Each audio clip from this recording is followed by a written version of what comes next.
Welcome back. Today, we're diving into a pretty wild idea from the Predictive History YouTube channel. What if the major events shaping our world aren't random at all? What if they're actually part of some kind of hidden script? Let's break down this very unconventional way of looking at our world.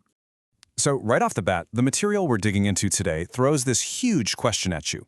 It really challenges that common idea that history is just one chaotic thing after another, and it suggests there's something else going on under the surface. And this is the core metaphor that holds the whole idea together. The source is proposing that history isn't chaos. It's more like a powerful river. You know, it might look messy and unpredictable, but if you actually learn to read the currents and the patterns, you can navigate it. And maybe even get a sense of where it's headed. Okay, so here's our game plan for this explainer. We're going to start with the core idea of a hidden pattern. Then we'll get into who they think is shaping this pattern.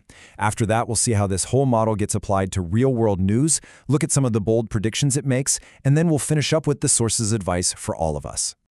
So, the absolute bedrock of this entire framework is this idea right here. What looks like just random noise in our news feeds every day is actually part of a bigger, more structured story. A story that has a direction, and the goal is to figure out how to read it.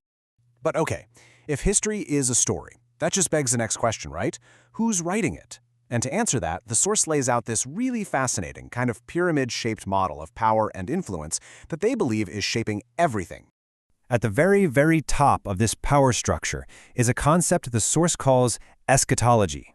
Now, don't let the fancy word throw you. Just think of it like the ultimate grand story, the end goal that a society is pushing towards. It's not just a guess about the future. It's a script that the people in power feel this deep, almost religious obligation to make real. And this is where it gets really interesting and, pretty controversial. The source breaks down who's supposedly pulling the strings. At the top, you have the occultists. These are the visionaries, the ones who dream up the grand story in the first place.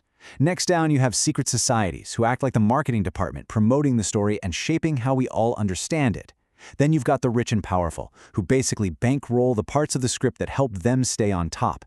And all the way at the bottom, the agents. These are the presidents and prime ministers we see on TV who are, in this view, basically actors playing roles in a much bigger play. Now, it's super important to understand this point. The source isn't talking about some single, all-powerful group in a smoky back room. It's way more chaotic than that. Think of it like a marketplace of power, with different groups pushing their own competing stories. The rich and powerful switch sides all the time to protect their own interests. And the political leaders on the front lines, well, they genuinely believe they're making their own choices, driven by some higher calling or destiny. Okay, so that's the theory. It's pretty abstract, but how does it actually play out in the real world? Let's take a look at how the source uses this framework to make sense of the headlines we're all seeing every single day. Let's use the recent US-Iran ceasefire as a test case. I mean, the official story, the one you hear on the news, is that it's a good faith effort for peace. But if you look at it through this predictive history lens, it's just political theater. The source basically calls it a PR stunt, a deliberate deception designed to create a smokescreen while they build up military forces for a much bigger fight down the road. And they don't just make this claim without trying to back it up. They point to some very specific things. First, the US is still sending warships and planes to the area.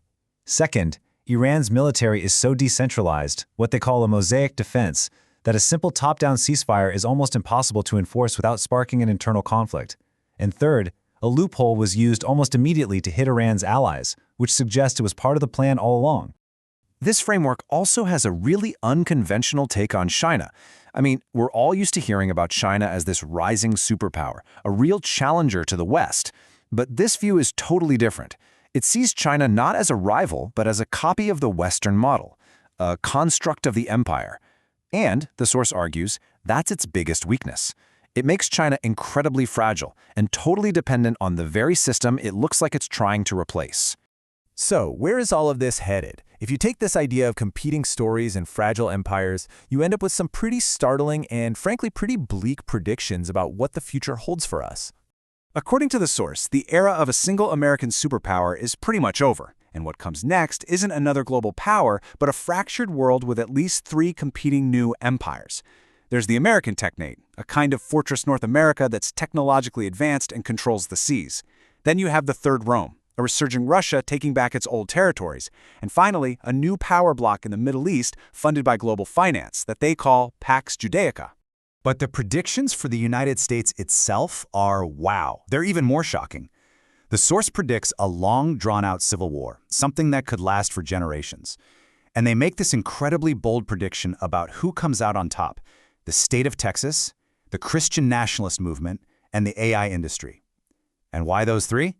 Because as the source argues, they have what the rest of the country is losing: a unified vision, a ton of energy, and a clear purpose. All right, so given that forecast of global chaos and a civil war at home, you're probably asking, so what are we supposed to do? Well, the source has some very specific advice for how individuals can get through what's coming. The core advice here is a complete rejection of individualism. The way forward, they argue, isn't about being some lone wolf survivor. It's about building strong local communities and finding real purpose in family. In a world that's breaking apart, they claim the only real way to survive is to stick together. And that leaves us with this final, really thought-provoking idea from the source.